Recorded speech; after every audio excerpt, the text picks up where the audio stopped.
Senhor Deus bendito, Pai bondoso e santo, nesse momento, Pai, que a Tua palavra será lida e exposta, nós oramos a Ti, Pai, pedindo que o Teu Espírito clareie essas verdades em nossos corações. Que Teu Espírito, ó Pai, conduza a Tua igreja. Que Teu Espírito nos ajude, ó Pai. Que Teu Espírito, ó Deus, fale a Tua igreja. Supere, ó Pai, as nossas limitações, tanto no falar, tanto no proferir essas palavras, ó Pai, quanto na audição delas. Fortalece a Tua igreja, Senhor. Contamos inteiramente com a graça do Senhor. Assim oramos, ó Pai, confiante na Tua bondade, em nome de Jesus. Amém. Irmãos, seguindo a nossa proposta de manhã, tratando sobre o mundanismo, que facilmente pode se abrigar no nosso coração enquanto igreja.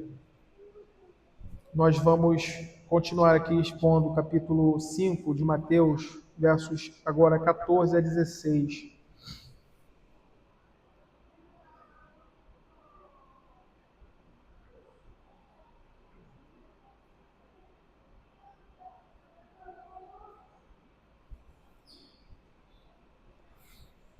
Mateus 5, 14 a 16. Diz assim: Vós sois a luz do mundo. Não se pode esconder a cidade edificada sobre um monte, nem se acende uma candeia para colocá-la debaixo do alqueire, mas no velador, e alumia a todos os que se encontram na casa. Assim brilhe também a vossa luz diante dos homens, para que vejam as vossas boas obras e glorifiquem a vosso Pai que está nos céus. Irmãos, pela manhã nós vimos o ponto do Senhor tratando sobre o crente como sal da terra. Aquele que, pelo simples fato de ser ele o que é em Cristo, dessa sua posição em Cristo, ele retarda a putrefação moral do mundo em que vive, no meio, no ambiente em que ele vive, em que ele está desenvolvendo as suas vocações nesse mundo onde o Senhor os plantou. Nós vimos essa parte pela manhã. Então, aqui nesse ponto agora, o Senhor avança nessa mesma direção, esse mesmo propósito, mas com uma imagem um tanto mais forte, mais focal no que ele quer ensinar para sua igreja, para os seus discípulos. O ponto é que o sal, ele, em certo sentido, ele age pelo contato, né? Ele age por essa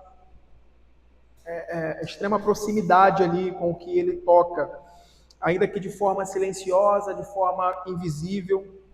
Por outro lado, nesse ponto que agora o Senhor Jesus vai imprimir aqui, nessa analogia que ele faz, ou nessa representação que ele usa aqui, a luz, ela não pode ser escondida, né? Ela naturalmente tem essa característica,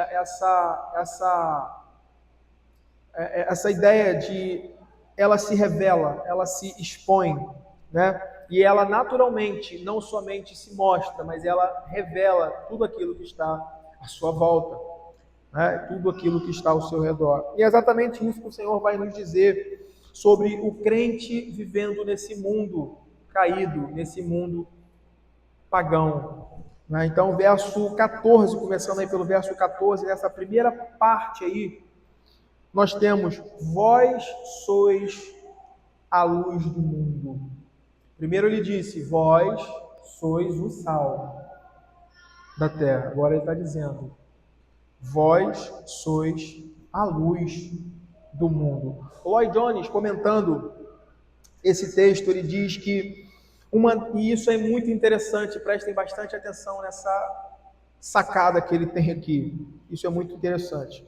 Ele diz que uma das grandes características da verdade bíblica é que ela é capaz de comprimir o conteúdo inteiro de nossa posição cristã em uma única, mas expressiva declaração, como a deste versículo: vós sois a luz do mundo.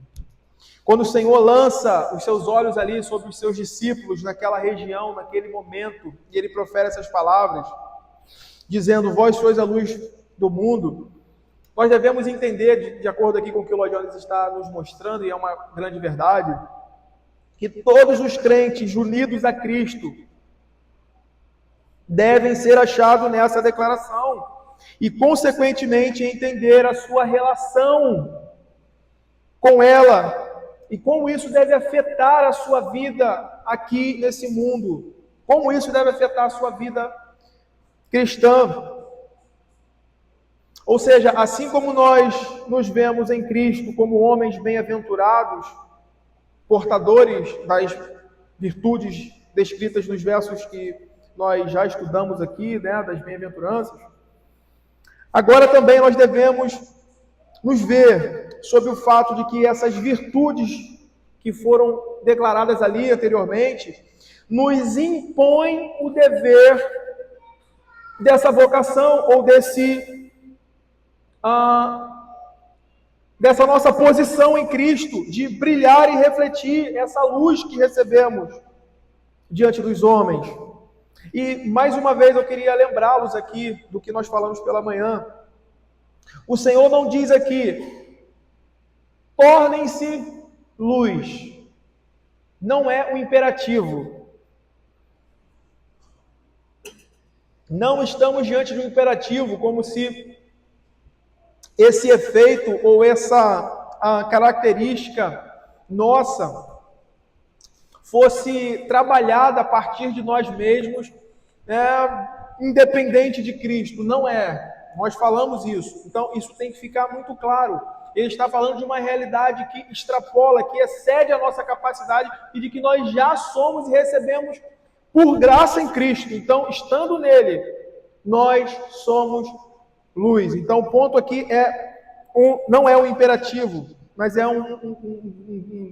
uma expressão ali no indicativo. Ela está falando de uma realidade, um fato real. Então, ele parte dessa realidade da nossa natureza agora em Cristo. E ele diz exatamente isso. E aí nós devemos considerar agora algumas questões. A primeira implicação dessa declaração que o Senhor faz aqui está na distinção radical entre os filhos de Deus e o resto dos homens que habitam esse mundo. A distinção entre os filhos de Deus e o restante dos homens. Essa relação, ou essa união aqui que nós vimos, ou podemos ver anteriormente, entre Cristo e o seu povo, é algo que envolve uma mudança total, irmãos, e que abrange o homem por inteiro, mudando literalmente a sua natureza, que antes era trevas, densas trevas, para agora ser luz em Cristo. Isso muda por completo a nossa realidade, né? A forma como nós enxergamos a vida, a nossa percepção sobre Deus, sobre o próximo, sobre o mundo e tudo o que envolve a nossa vida nessa terra, tudo muda a partir do momento que essa luz raia sobre nós, somos transformados segundo essa natureza, recebemos essa natureza, recebemos essas virtudes, então estamos agora em Cristo.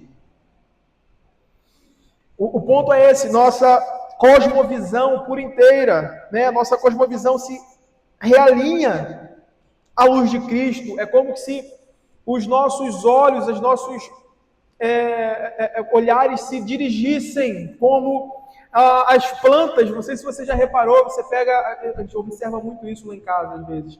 Tem uma plantinha lá que fica no cantinho. E é interessante quando o raio de luz está nessa direção. Você vira ela por um tempo, ela está para lá. Te virou o vaso. Daqui a pouco ela passa alguns momentos, você vê as folhagens, as folhas dela se realinham para a luz, se direcionam para a luz. Isso é interessante, porque é exatamente isso o que acontece nesse ponto da nossa vida, da nossa caminhada cristã, a nossa cosmovisão, tudo aquilo que percebemos acerca dessa realidade se realinha para Cristo. Se realinha para Cristo. E é interessante porque existe um salmo que ele descreve exatamente isso na realidade prática da vida do Filho de Deus. Abra aí o Salmo 36, verso 9. Veja que interessante a percepção do salmista.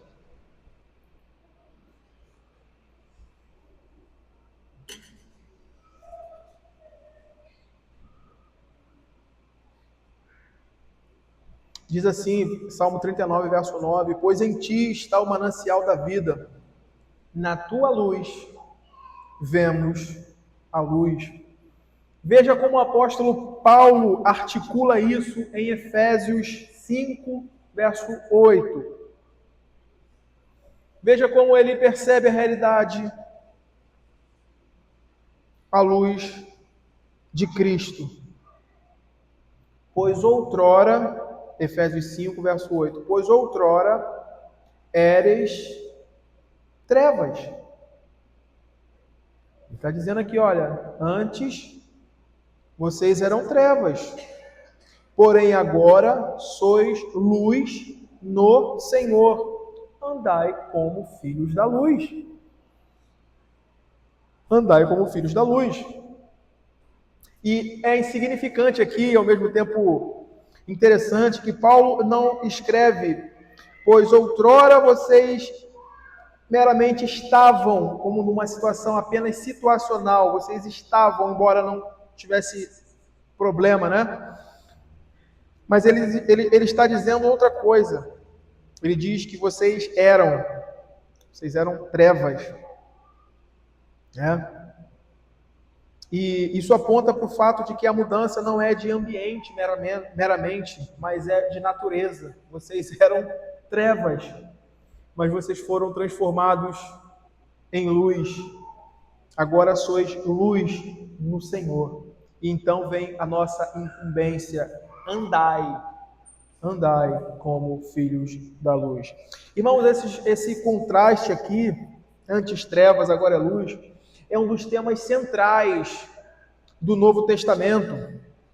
É um dos temas que envolve aí muitos desenvolvimentos daqui da escrita dos autores do Novo Testamento. Lloyd Jones chama atenção para esse fato. Ele vai dizer isso no seu comentário também. Ele vai dizer assim: talvez não haja outro ponto onde se possa perceber de forma mais clara esse forte contraste entre o ponto de vista cristão da vida e todos os demais pontos de vista do que em um versículo como este, que aponta exatamente para essa realidade, dessa distinção entre quem agora nós somos, a parte, né, ou é separado dessa realidade do mundo pagão. E essa distinção, irmãos, fica ainda mais evidente quando nós percebemos o contexto em que Jesus profere essas palavras aqui. Veja que interessante como o contexto enriquece e fortalece exatamente essa perspectiva. O mundo daquele momento em que Jesus está ali desenvolvendo o seu ministério e ele profere essas palavras, era um mundo encharcado por um conhecimento filosófico que arrogava para si exatamente esse aspecto iluminador. Esse aspecto iluminador, a ideia de que a razão humana meramente em si teria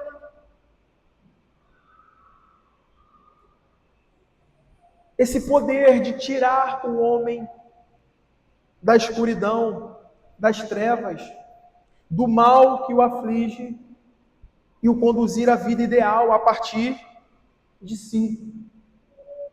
O mundo que Jesus, o tempo, o momento em que Jesus fala isso ali, vós sois a luz do mundo, é o momento em que esse pensamento filosófico está fervilhando na mente das pessoas, desde os mais comuns até os maiores, e principalmente os maiores, com mais informação intelectual.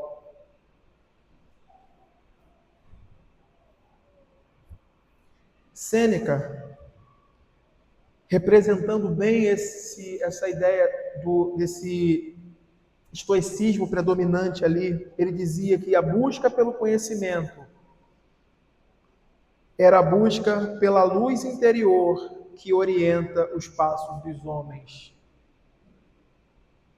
Não sei se vocês já tiveram a oportunidade de ler as Institutas da Religião de João Calvino, mas um dos pontos ali que ele desenvolve logo no começo, tá? Logo no comecinho ali, é sobre essa realidade aqui, que o homem, embora tenha traços, possa encontrar traços dessa revelação de Deus nele, a partir dele mesmo, né, internamente, ou a partir desse exercício intelectual, sem que ele saia disso, sem que isso venha de fora, sem que ele conheça de fato o Deus que revelou essas coisas. Esse conhecimento é um conhecimento insuficiente. É um conhecimento insuficiente. Você, ou homem algum, pode, a partir da sua razão caída, a partir da articulação, por melhor e mais bem construída que seja, ele pode, a partir de si, da sua natureza caída, chegar a Deus, chegar à razão lógica de que ele é pecador, de que ele precisa se arrepender, de que ele precisa de Cristo para isso, que ele não pode resolver o seu problema. Ele não pode, a partir dessa razão caída, sem que a graça opere sobre ele, sem que Deus supere isso no coração dele. Então, o que o Senhor está fazendo aqui é refutando diretamente essa pretensão filosófica, essa pretensão da razão humana de que a partir de si mesmo ela pode chegar a Deus. Não pode. Isso é algo que vem de fora, vem de Deus, a partir da revelação, da autorrevelação que ele faz de si ao homem, e a partir então dessa revelação autoritativa, a partir disso que ele deu de si, o homem pode então ver a luz nele, na sua luz, vemos a luz. O homem não tem luz em si. Você não nasce com uma luzinha piscante, ínfima, e que ela vai crescendo à medida que você vai melhorando o seu conhecimento. À medida que você vai estudando filosofia, teologia, não. Você não nasce com luz alguma. Nós nascemos em trevas, densas trevas, cegueira, dureza de entendimento, de coração. A menos que Deus raie a sua luz sobre nós, todo conhecimento nos servirá para condenação. Todo conhecimento nos servirá apenas para condenação e para o mais rigor da sua ira. O que o Senhor está fazendo aqui é destruindo, refutando essa pretensão. E veja que interessante, que irônico, né? No meio de tantos sábios, no meio de tantos homens entendidos deste mundo, ele direciona o seu olhar para aqueles homens simples, muitos pescadores, mas homens simples. Ele dirige o seu olhar e diz: vocês são a luz do mundo. Vocês são a luz do mundo. A gente vai ver mais à frente aqui, mas é bom a gente já apontar isso. Luz aqui não significa meramente a ideia de clarear, né? Mas está ligada diretamente à ideia do conhecimento verdadeiro, do discernimento, do conhecimento válido para a vida.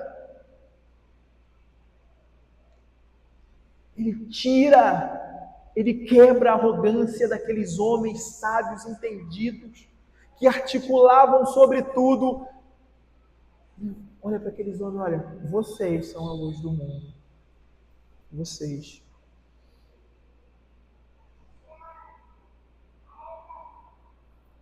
Vocês têm o verdadeiro conhecimento, vocês têm a posse do único e verdadeiro conhecimento que pode salvar, que pode libertar, que pode resolver de fato o problema dos homens. William Hendricks observa que a palavra luz aqui é suficientemente ampla para incluir todas as bênçãos da salvação.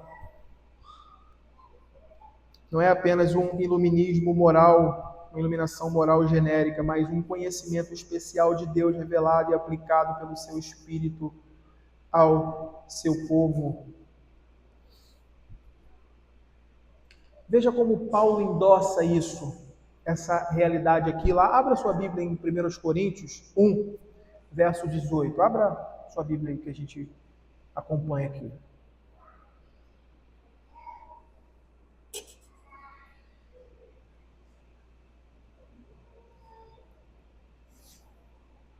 Veja como Paulo coloca essa realidade. 1 Coríntios 1, 18 a 21. Certamente a palavra da cruz é loucura para os que se perdem, mas para nós, que somos salvos, poder de Deus. Pois está escrito: destruirei a sabedoria dos sábios e aniquilarei a inteligência dos instruídos. Onde está o sábio? Onde o escriba, onde o inquiridor deste século, porventura não tornou Deus loucura a sabedoria do mundo? Visto como na sabedoria de Deus o mundo não o conheceu por sua própria sabedoria, aprove a Deus salvar os que creem pela loucura da pregação. Irmãos, a grande sabedoria que nos é revelada, ela é uma sabedoria distinta daquilo que o mundo tem como sabedoria. É uma coisa que, como o próprio início aqui da exposição do Sermão do Monte que nós já tratamos, ele vai trabalhar, é muito anticultural. É bem anticultural no que diz respeito ao rumo que esse mundo segue. Para o mundo é loucura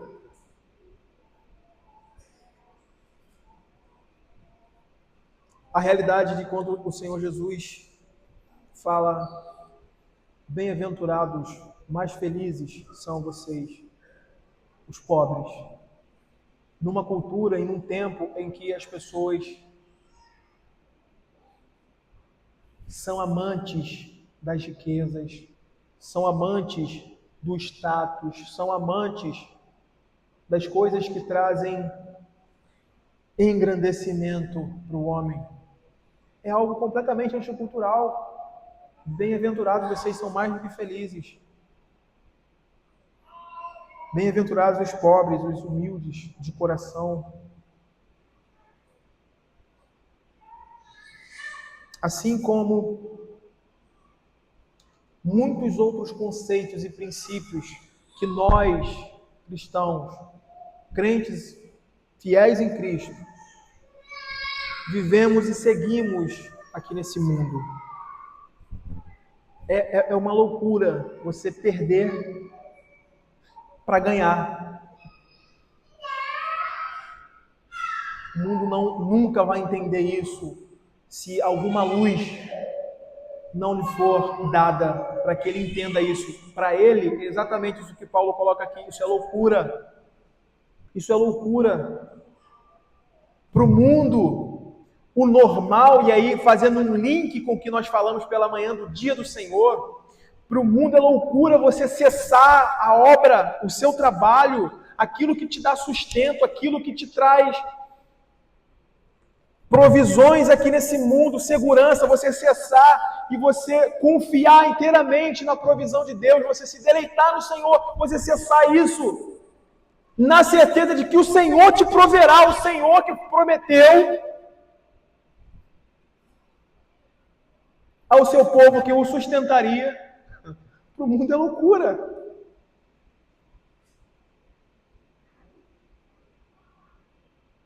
Para nós não, ou não deveria ser.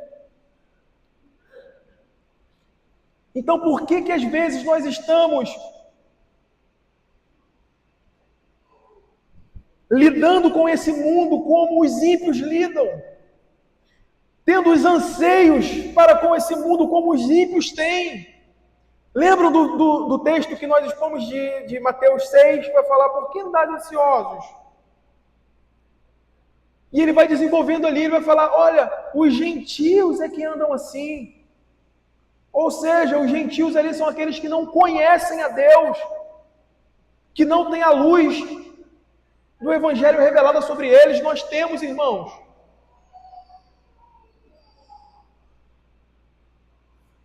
Essas coisas devem nos guiar, essa luz deve nos guiar a um tipo de vida, em uma postura nesse mundo, que seja claramente distinta do fluxo desse mundo que caminha para o inferno, que está indo rumo à destruição. A nossa vida, a nossa postura, os nossos amores, os nossos afetos, as nossas escolhas, as nossas posições devem ser distintas da desse mundo. Não devemos imitar o mundo na sua moda, na sua postura de vida, de relacionamento e muitas outras coisas. Nós temos um padrão, nós temos um modelo de vida a seguir. Nós temos um padrão a imitar. Que padrão é esse? É o pastor? São os presbíteros, os oficiais da igreja? Não, Cristo. Lembra do texto que nós lemos de Romanos? Para nos conformar à imagem de Cristo. Irmãos, foi para isso que a luz brilhou sobre você. Todo dia você tem que ser encontrado nesse trabalho. Nós temos que ser encontrados nessa operação, desenvolvendo a nossa salvação. Não é conquistando a nossa salvação, não. O ponto ali, nós já recebemos isso de graça. Custou a Cristo, né, a sua morte. Mas não é só isso. Nós temos que desenvolver. Nós temos que lutar por isso, viver por isso. Seguindo aqui, se você olhar o mundo hoje, com tanto avanço científico, tecnologia, a IA hoje faz tudo, né? Um avanço tecnológico, às vezes eu me espanto com a tecnologia, a gente fica conversando aqui, né? A galera aí que é da área, né? Você entra ali e você cria um sistema que há 10 anos atrás você tinha que pagar milhões para alguém fazer, demorava meses. E cheio de erros, cheio de problemas, cheio de erro de código. Você digita lá, criar. Parece do lado assim, prontinho, bonitinho. Tecnologia, avanço científico. Acúmulos e mais acúmulos de conhecimento. E se perguntar em que tudo isso tem sido útil ao principal problema do homem, que é o pecado, qual vai ser a resposta? Você verá que toda a sabedoria humana não serve de nada se Deus não iluminar o seu entendimento. É interessante você ver aquela perspectiva que pairava sobre o mundo, se eu não me engano, ali na antes um pouco da Segunda Guerra Mundial. É a perspectiva do avanço, mais uma vez, né? Do avanço científico e filosófico ao mesmo tempo, né? O otimismo filosófico, o homem descobrindo, o homem avançando, né? A tecnologia ainda lá, mas, né? Num estado que nunca antes havia feito, o homem então conseguindo sanar problemas de saúde e medicina e tal, como nunca antes. Isso levou o homem a um tipo de ideia de autonomia da parte de Deus, como que se eles pudessem resolver os problemas dos homens, os males que os afeta, a parte de Deus, e que se eles puderem, como que se eles pudessem chegar à paz, à tranquilidade, à irmandade por meio da tecnologia, por meio do conhecimento científico. Deus, o que acontece? Deus quebra esse orgulho, vem a guerra, milhares de mortes. O avanço do homem, o seu otimismo filosófico não redundou na salvação deles, mas na morte, na tragédia. Deus teve uma mensagem para mostrar para a humanidade que ela não viu, não enxergou naquele momento. Mesma coisa hoje. Você vê empresas bilionárias, trilionárias, levantando soluções diariamente para isso, para sanar determinada área do mercado disso, determinada área do mercado daquilo.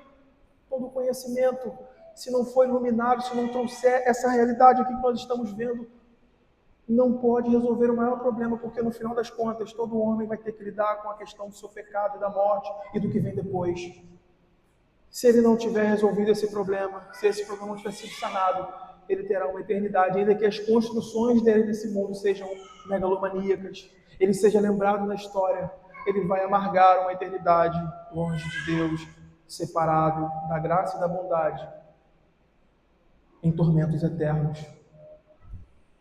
Qual é o benefício de todo conhecimento, de todo avanço científico, quando isso não redunda para o maior problema que o homem tem, que é o pecado? Sabe o que é mais assustador nisso tudo? A maioria dos homens que estão vivendo hoje, em pleno 2026, na época mais avançada, não sabem ou não reconhecem que tem esse problema, que nascem com esse mal dentro deles. E que estão caminhando para o inferno, que estão caminhando para a morte.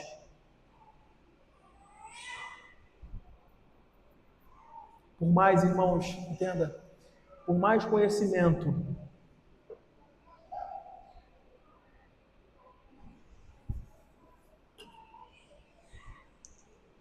que o mundo possa exibir, saiba que ele está em trevas. Porque nenhuma parte desse conhecimento trata das questões reais da vida. Como o ser humano deve viver, como evitar o mal, o pecado, como viver de maneira limpa, reta, digna de Cristo, que glorifique o Senhor. É por isso que Lloyd Jones, ele vai comentando ali, ele vai dizer, o crente comum, veja isso, que isso fique guardado em nossos corações, irmãos. O crente comum, embora talvez nunca tenha lido qualquer ensaio filosófico, compreende e conhece melhor a vida do que o maior pensador que não é crente. O crente simples, é exatamente isso que o Senhor está mostrando ali. Vós sois a luz do mundo. E aí eu quero englobar aqui os dois, a parte B aqui do versículo 14 e o restante para a gente avançar, que é sobre essa vocação aqui, somos chamados também, não só como sal, mas como luz que não pode ser escondida. Versículos, parte B aí do 14 e 15, diz assim, não se pode esconder a cidade edificada sobre um monte, nem se acende uma candeia para colocá-la debaixo do alqueire, mas um velador e alumia todos os que se encontram na casa. Essa estrutura aqui negativa, não se pode, nem se acende para, tem um propósito retórico claro aqui no texto, tá? Que é o quê? Deixar evidente, deixar claro aquilo que simplesmente não pode acontecer quando a luz está presente. Essa característica da luz, dessa natureza, ela é inalterável. A luz revela, a luz reprova o mal, ela afirma o bem, ela afirma a verdade. E isso se aplica, irmãos, à nossa vida como habitação de Cristo, como habitação do seu Espírito vivendo nesse mundo. A imagem aqui da cidade, edificada sobre um monte, ela é poderosíssima nesse aspecto. Ela não apenas serve para iluminar, entenda bem, essa ideia que o Senhor coloca ali, ela não é meramente para trazer a ideia de iluminar, mas de trazer testemunho, de testemunhar. O crente, irmãos, é posto nesse mundo como esse testemunho inegável contra os ímpios. Perceba isso. Se os ímpios serão condenados um dia, eles serão justamente condenados mediante a rejeição deliberada e o desprezo dessa luz. Eles nunca poderão dizer que eles não tiveram luz sobre eles. O que o apóstolo Paulo vai dizer lá em Romanos 1? A natureza, a criação, né, de Deus, mostra isso. O próprio homem, lembra que foi falado aqui? O próprio homem carrega essa luz da revelação de Deus. Escritura, finalmente. Mas o ponto é, se os ímpios serão condenados, eles serão diante de uma testemunha, diante dessa luz. Não é porque eles não tiveram luz de forma alguma.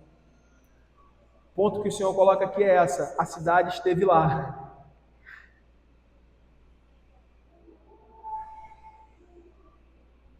Eles viram, mas eles ignoraram. Eles rejeitaram, eles se endureceram contra ela. E a candeia no velador aí aponta para a mesma verdade pelo ângulo da função. Acender uma luz para escondê-la é uma contradição em termos aqui, não é?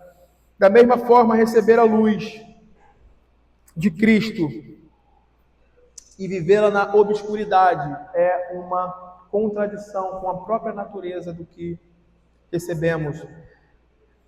Matthew Henry, comentando isso aqui, ele resume bem, dizendo que os discípulos de Cristo não devem se abafar na privacidade e na obscuridade, sob aquele pretexto que nós vimos de manhã, né? Sob o pretexto de contemplação, modéstia ou autopreservação.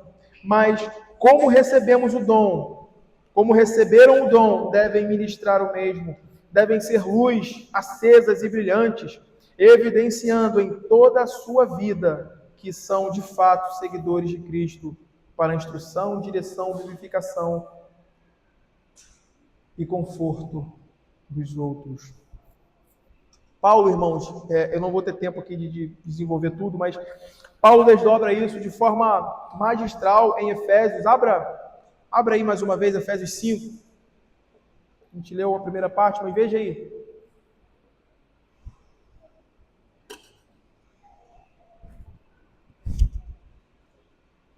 5, verso 8. Vai dizer: pois outrora eres trevas, porém agora sois luz no Senhor. Andai como filhos da luz, porque o fruto da luz consiste em toda bondade, justiça e verdade, provando sempre o que é agradável ao Senhor. E não sejais cúmplices das obras infrutíferas das trevas antes, porém reprovai-as, porque o que eles fazem oculto, o sol refletir a vergonha, mas todas as coisas, quando reprovadas pela luz, se tornam manifestas, porque tudo que se manifesta é luz. Note aí a sequência de Paulo. O crente não apenas evita ou ele traz essa realidade às trevas, né? Ele a reprova, né? Ele a reprova. Sua presença no mundo tem esse efeito ativo e claro. Assim somos nós, irmãos. Como a candeia que ilumina a casa e faz Cristo visível a todos,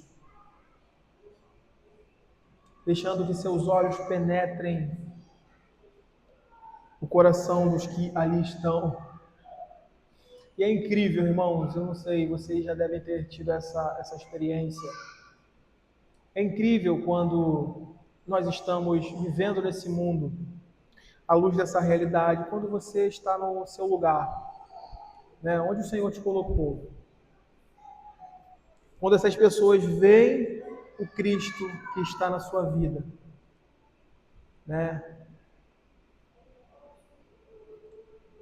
Elas são elas são de alguma forma tocadas, elas são tocadas por Cristo.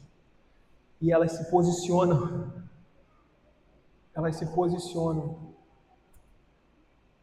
É interessante quanto a influência cristã nesse mundo toca esse mundo, e às vezes nós não percebemos isso. Não percebemos isso.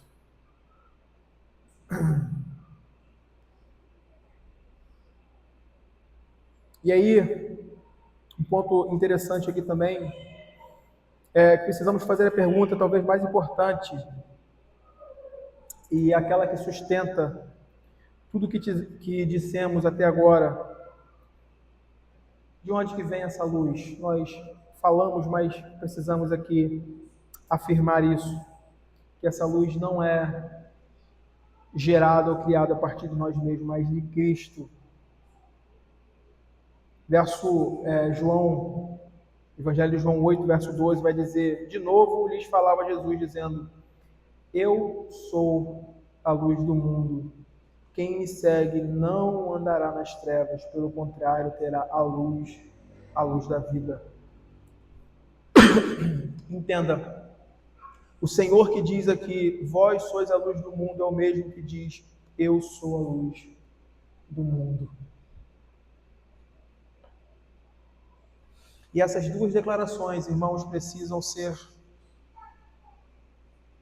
consideradas conjuntamente, porque o crente só funciona como luz do mundo por causa dessa relação vital com aquele que é Ele mesmo a luz do mundo.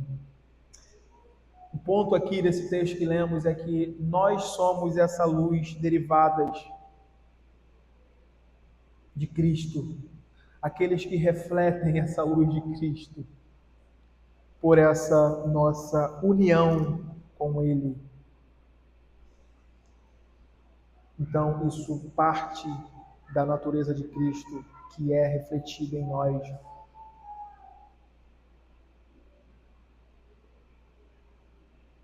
É nessa união, irmãos, entre Cristo e a sua igreja,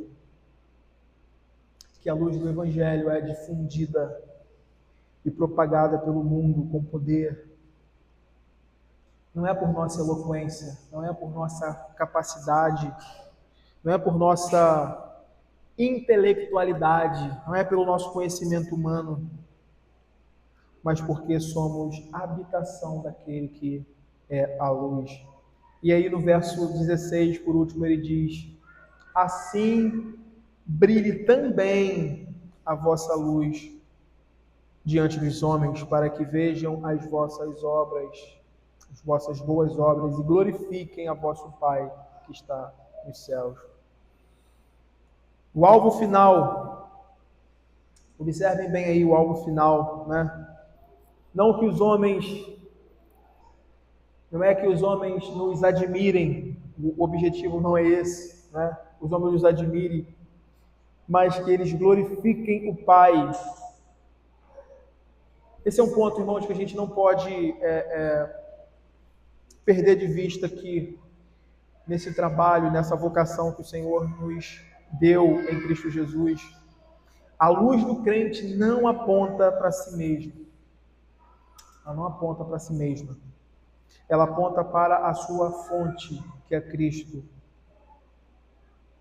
Toda boa obra, todo o bom procedimento nosso nesse mundo, ele deve ser direcionado a que os homens vejam Cristo, que os homens glorifiquem a Deus, não que os homens nos elogiem, não que os homens nos deem algum tipo de aplauso. Eu quero concluir, irmãos, com essas palavras, lembrando-nos que somente nós, filhos de Deus, somos a luz do mundo, no tempo em que estamos vivendo. Nós somos a luz do mundo. Isso deve nos tocar, irmãos, como pela manhã falamos, com grande senso de dignidade, de privilégio e de responsabilidade. Nós devemos, irmãos, ter essa realidade estampada diante dos nossos olhos, sabendo que na realidade onde estamos plantados, na nossa família, no nosso trabalho, nas nossas igrejas, enfim, onde quer que o Senhor nos colocou, nós devemos cumprir essa vocação que o Senhor nos deu de ser sal da terra e luz do mundo. Eu quero mais uma vez aqui terminar esse sermão lendo aqui as palavras finais do comentário do Lloyd Jones sobre esse texto. Veja mais uma vez o que ele diz. Não lembro se foi exatamente esse texto que eu li pela manhã, mas ele fecha essa sessão toda dizendo: crente, você e eu estamos vivendo entre homens e mulheres que se acham no mundo das mais grosseiras trevas. Jamais encontraram qualquer luz neste mundo, exceto de você e de mim, bem como do Evangelho ao qual cremos e o qual ensinamos. Os homens do mundo estão olhando para nós, estão vendo em nós alguma coisa de diferente. Nossas vidas servem de reprimenda silenciosa contra as vidas deles. Estamos vivendo de maneira tal que impelimos os homens a aproximar-se de nós e perguntarem: por que você sempre parece tão manso?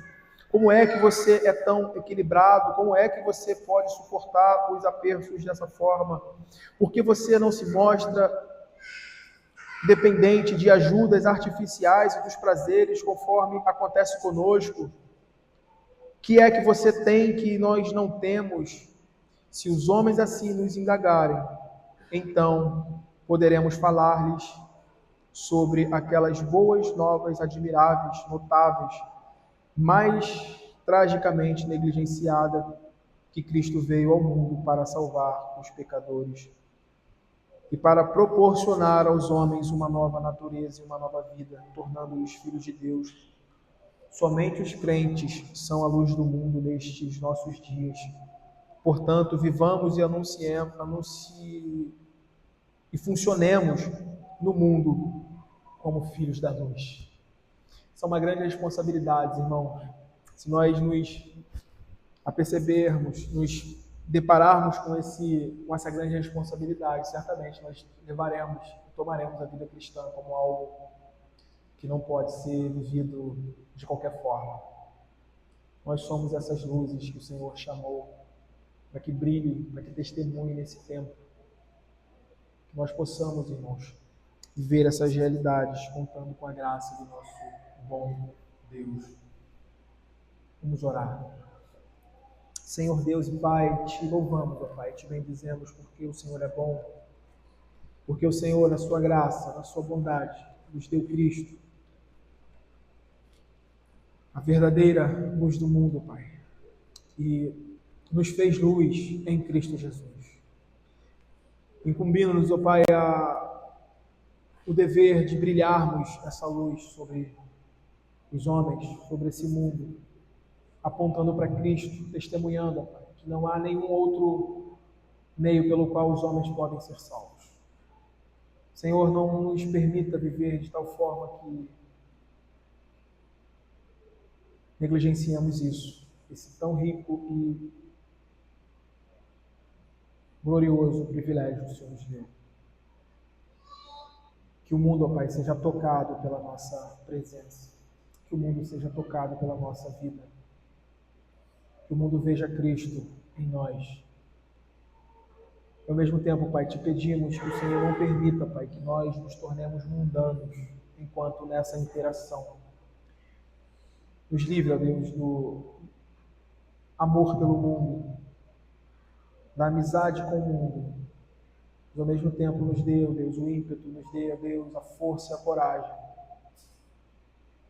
de fazer brilhar essa luz de Cristo a eles. Fortalece a tua igreja, assim oramos em nome de Jesus. Amém.